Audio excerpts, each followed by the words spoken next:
What A pleasant surprise. ഞാനും അണ്ണനും ഇപ്പം mister ബാലുവിനെ കുറിച്ച് പറഞ്ഞ് നാവെടുത്തതേ ഉള്ളൂ. 100 വയസ്സായസ് ഈ സുന്ദരക്കുട്ടന്. അണ്ണാ, ബാലുവാ, വരൂ.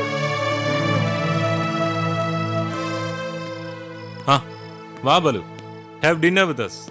നല്ല ചിക്കൻ കറി ഉണ്ട്. നോ, ഞാൻ മറ്റൊരു അത്യാവശ്യ കാര്യത്തിനാണ് വന്നത്. ഇന്നലെ ഞാൻ കിടന്ന ബെഡ്റൂമിൽ ഞങ്ങളുടെ വീടിന്റെ താക്കോൽ വെച്ച് മറന്നു. അത് മറ്റാരും അവിടെ നിന്ന് എടുത്തു. ബെഡ്റൂമിലോ? ഇല്ലല്ലോ. ഇന്നെന്റെ ഉച്ചവർക്കും ആ മുറിയിലായിരുന്നു. സെർവന്റ് മുറി വൃത്തിയാക്കുമ്പോഴും ഞാൻ അടുത്തുണ്ടായിരുന്നു. താക്കോല് കണ്ടതായി ഓർക്കുന്നില്ലല്ലോ. ഹേമ വരൂ, ഞാൻ കാണിച്ചു തരാം. അല്ല,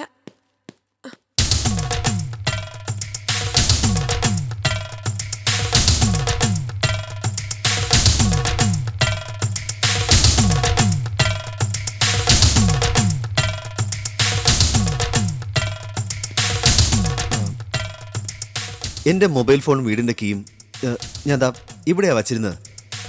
രാവിലെ പോകാനുള്ള ധൃതിയിൽ ഞാൻ മൊബൈൽ എടുത്തു, കീ എടുക്കാൻ മറന്നു. അല്ല, അതിവിടെ നിന്ന് ആരെടുത്തു? ആരെടുക്കാനാ? നോ മൈ ഡിയർ, ബാലുവിന്റെ വീടിന്റെ കീ ബാലു അല്ലാതെ മറ്റാരെടുക്കാനാ? വരൂ, വന്നൂണ് കഴിക്കാം.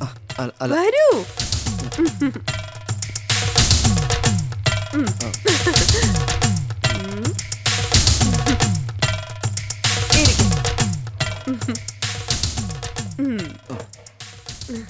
ബാലു ഉറങ്ങിക്കഴിഞ്ഞ് വളരെ ലേറ്റായിട്ടല്ലേ ത്യാഗ് വന്നത്. ഞങ്ങൾ വെളുപ്പിന് 2 മണി വരെ സംസാരിച്ചുകൊണ്ടിരുന്നു. മറ്റാരും ഇവിടെ വന്നിട്ടില്ല. അതല്ല രാകേഷ്, ആ സ്പെയർ കീ ഉപയോഗിച്ച് ഒരു കള്ളൻ ഞങ്ങളുടെ വീടിനകത്ത് കിടന്നു. ഉറങ്ങിക്കിടന്ന അമ്മയെ കൊല്ലാൻ ശ്രമിച്ചു. എന്നിട്ട് അമ്മയും ജോലിക്കാരും ചേർന്ന് ആ കള്ളനെ പിടികൂടി. അപ്പോ എന്റെ കയ്യിലുള്ള കീ അവന്റെ കയ്യിൽ. എന്ന് മാത്രമല്ല, ഞാനാണ് താക്കോൽ കൊടുത്തതെന്ന് അവൻ അമ്മയോട് പറഞ്ഞിരിക്കുന്നു.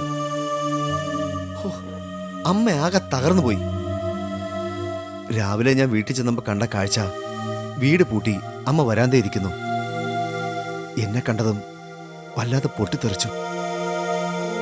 പണവും ആഭരണങ്ങളും പട്ടുസാരികളും ഒന്നും എടുക്കാതെ അമ്മ ഇറങ്ങിപ്പോയി. അവരുടെ പിന്നാലെ വീട്ടിലെ സർവ്വ ജോലിക്കാരും. ഇപ്പോ ആ വലിയ വീട്ടിൽ ഞാൻ തനിച്ച്. Blessing in disguise. അവരുടെ ശല്യം ഒഴിവായി കിട്ടിയല്ലോ. ആ കള്ളനെ കണ്ട നല്ലൊരു സമ്മാനം വാങ്ങിച്ചു കൊടുക്കണം.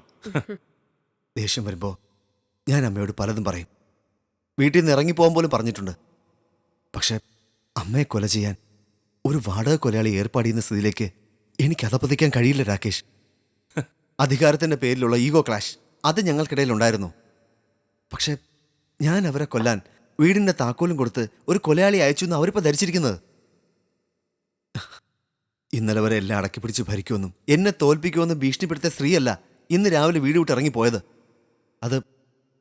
അതൊരു പുതിയ വിശാലാക്ഷി അമ്മളായിരുന്നു. വിശാലാക്ഷി അമ്മൾ ഒന്നേ ഉള്ളൂ. ബാലുവിന് അവകാശപ്പെട്ട സ്വത്തുക്കൾ സൂത്രത്തിൽ കൈവശപ്പെടുത്തി തൻ്റേതാക്കിയ തൻ്റെ ഇടക്കാരി. അവർ പല വേഷങ്ങളും കിട്ടും. ചിലപ്പോൾ കള്ളം വന്ന് കൊല്ലാൻ ശ്രമിച്ചു എന്ന് പറയുന്നത് തന്നെ അവരെ ചമച്ച കെട്ടുകഥയായിരിക്കും. ഇതൊന്നും കണ്ട് ബാലു കുലുങ്ങരുത്.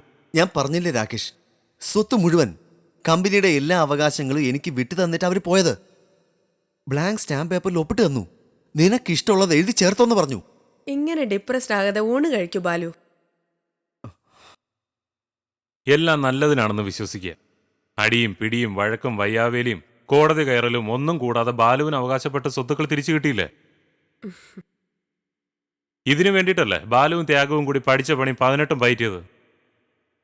ഇപ്പോ ആ സ്ത്രീ സ്വയം ഒഴിഞ്ഞു വന്നു. അല്ലെങ്കിൽ ബാലുവിനെ അവർ പരീക്ഷിക്കുന്നു. പരീക്ഷിക്കുന്നോ? എങ്ങനെ? എല്ലാം ത്യജിച്ച് അമ്മ ഇറങ്ങിപ്പോകുന്നതായിട്ട് അഭിനയിച്ചാൽ വളർത്തു മകന്റെ ഉള്ളുരുകുമോ എന്നറിയാനുള്ള ഒരു പരീക്ഷണം. I don't think so. എന്തെങ്കിലും ആകട്ടെ, ഒപ്പിട്ട ബ്ലാങ്ക് സ്റ്റാമ്പ് പേപ്പർ വെറുതെ കയ്യിൽ വെച്ചോണ്ടിരിക്കാതെ നാളെ തന്നെ അത് വേണ്ട വിധത്തിൽ പ്രയോജനപ്പെടുത്തണം. ദേ, എന്റെ കൈ ഉണങ്ങി, ഇനിയെങ്കിലും ഭക്ഷണം കഴിക്കേ. ആ സ്ത്രീ മടങ്ങി വരുന്നതിന് മുമ്പ് ത്യാഗ് പറയുന്ന രീതിയിൽ കമ്പനി ഒന്ന് ഉടച്ചു പാർക്കണം. വിശാലാക്ഷി അമ്മളെ താങ്ങി നിർത്തിയിരുന്ന കുറ്റിച്ചൂലുകളെയെല്ലാം ഡയറക്ടർ ബോർഡിൽ നിന്നും പുറത്താക്കണം. ഒരിക്കലും തുറക്കുകയില്ല എന്ന് കരുതിയിരുന്ന വാതിൽ ദൈവം തുറന്നു നിന്നിരിക്കുമല്ലോ ബാലു. ആദ്യം താനൊന്ന് സ്റ്റഡിയായിട്ട് നിൽക്കേ. അമ്മ പോയതിൽ എനിക്ക് ദുഃഖമില്ല. അവരും അവരുടെ മകനും എന്റെ കൺമുമ്പിൽ ഉണ്ടാവരുതെന്ന് തന്നെ എന്റെ ആഗ്രഹം. പക്ഷേ എന്ത് പക്ഷേ? ഒരു പക്ഷേ ഇല്ല. ഞാൻ അവരെ കൊല്ലാൻ ആളയച്ചു എന്ന് അവർ വിശ്വസിക്കുന്നു. അത് സത്യമല്ലല്ലോ. അവരങ്ങനെ വിശ്വസിച്ചോട്ടെ. ബാലു എന്തിനു കുലുങ്ങുന്നു? അവർ പോലീസിൽ പോയി പറയൂ. കൊലപാതക ശ്രമത്തിന് പോലീസ് ബാലുവിനെ അറസ്റ്റ് ചെയ്യൂ? ഇല്ലല്ലോ. അങ്ങനെ സംഭവിച്ചാൽ തന്നെ എന്താ തെളിവ്? ബട്ട് ദാറ്റ് കീ അതെങ്ങനെ ആ കള്ളന്റെ കയ്യിൽ കിട്ടി? ബാലു അറിയാതെ ബാലുവിന്റെ മേശപ്പുറത്തുനിന്ന് അവൻ മോഷ്ടിച്ചതാണെങ്കിലോ? പക്ഷെ അത് ഞാൻ ഇവിടെ കൊണ്ടുവന്നു തന്നെ എന്റെ ഓർമ്മ. അത് ശരിയല്ല. സത്യവും സ്വപ്നവും തിരിച്ചറിയാനാവാത്ത ഒരവസ്ഥയിലല്ലേ ബാലു ഉറങ്ങാൻ കിടന്നത്? ഒരുപക്ഷെ ബാറിൽ വെച്ച് കൈമോശം വന്നതായിരിക്കും. Anyway let us forget it. ഞാൻ ത്യാഗുവിനെ വിളിച്ച് വിശാലാക്ഷി അമ്മളെ സ്ഥലം വിട്ട സന്തോഷ വാർത്ത അറിയിക്കാം. We will celebrate it. Yes. Balu കഴിക്കും.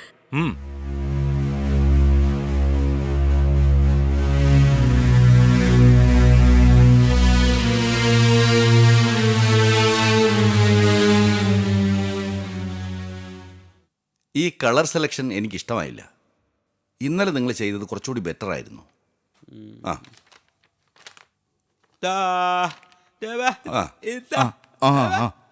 മുരുകസാറിനെ കാണാൻ ഒരു സ്ത്രീ വന്ന് നിൽക്കുന്നു. പ്രായമായ സ്ത്രീയാ.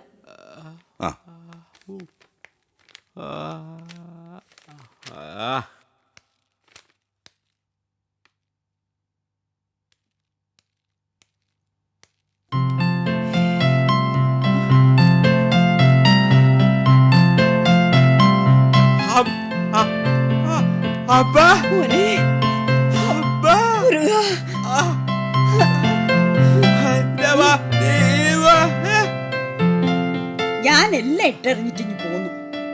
കമ്പനി ബാലു നടത്തട്ടെ. നീ താമസിക്കുന്ന ആ കൊച്ചുമുറിയില് അമ്മയ്ക്ക് കിടക്കാൻ സ്ഥലം കാണാതിരിക്കുമോ? നീ ഇനി സ്വയം പാചകം ചെയ്യണ്ട. നീ ഒരു പെണ്ണിനെ കൊണ്ടുവരുന്നവരെ എല്ലാ ജോലിയും അമ്മ ചെയ്തോളാം. മോൻ എവിടെയാ താമസിക്കുന്നത്?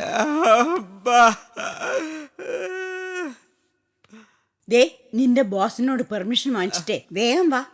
എനിക്ക് നിന്റെ താമസ സ്ഥലം കാണണ്ടേ? ചെല്ല്.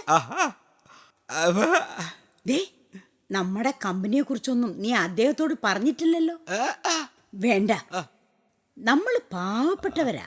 ഞാൻ ഇപ്പൊ നിന്റെ അമ്മ മാത്രം. പോയി പറഞ്ഞിട്ട് വാ. ചെല്ല്.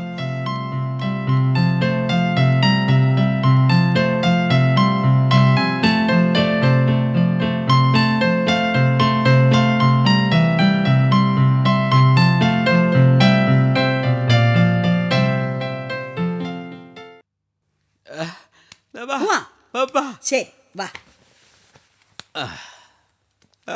വാ.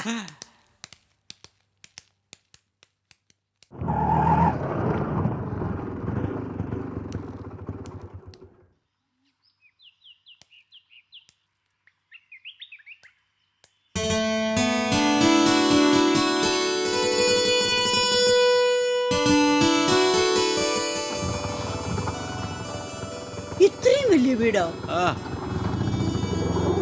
இது ரொம்ப பெரிய வீடாச்சேடா. இதுல எப்படி உனக்கு இடம் கிடைச்சது? வீடு ரொம்ப பெருசு, ஆனா உன்னுடைய ரூம் சின்ன ரூம், அப்படித்தானே?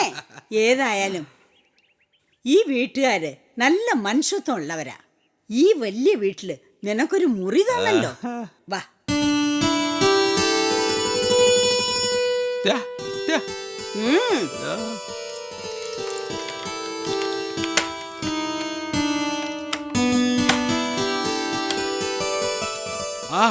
അബ്ബാ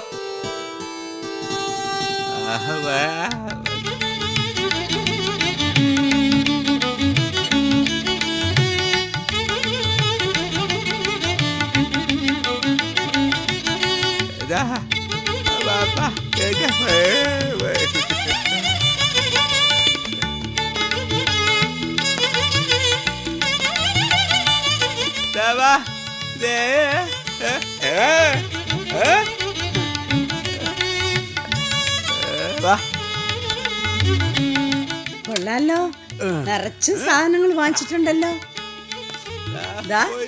പരിപ്പ് എല്ലാം ഉണ്ട്.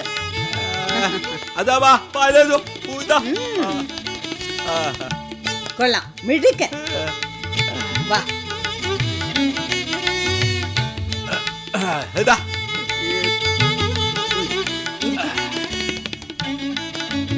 അമ്മ പറയുന്നത് മോൻ ശ്രദ്ധിച്ചു കേൾക്കണം. ആ, ഞാൻ ഇനി എൻ്റെ മൊബൈൽ ഫോൺ യൂസ് ചെയ്യത്തില്ല. ആ.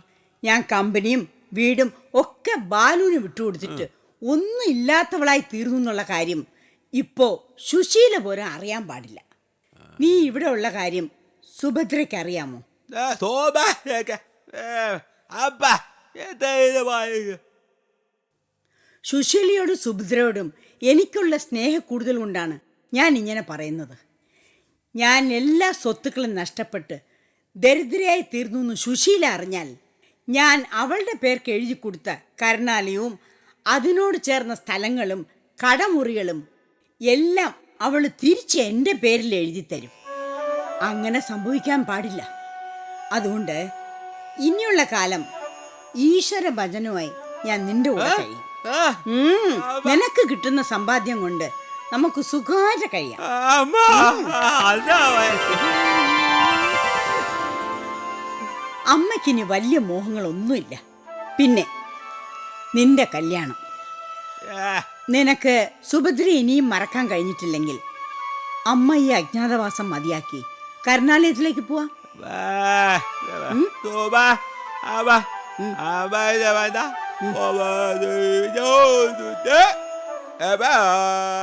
ശരി, സമ്മതിച്ചു. ആ? അങ്ങനെ പോയാലേ ഞാൻ വല്ലാത്ത ധർമ്മസങ്കടത്തിലാവും. ശരി മോനെ, മോന് വിശക്കുന്നില്ലേ? ആ. വാ, വല്ലതും കഴിക്കാം.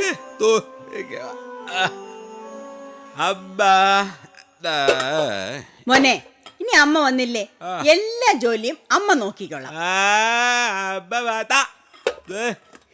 എന്തായാലും എനിക്കിനി മനസമാധാനത്തോട് മരിക്കാം. നീ നിന്റെ കാലിൽ തന്നെ നിൽക്കാൻ പഠിച്ചല്ലോ, വീട്ടുക്കൻ.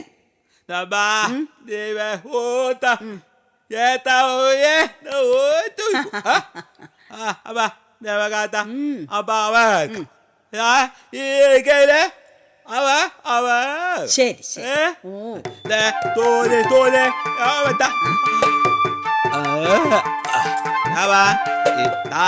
സാമ്പാറാണ്. ഓ, വെരി ഗുഡ്. നല്ല മണം. വാ, ഇരിക്ക്.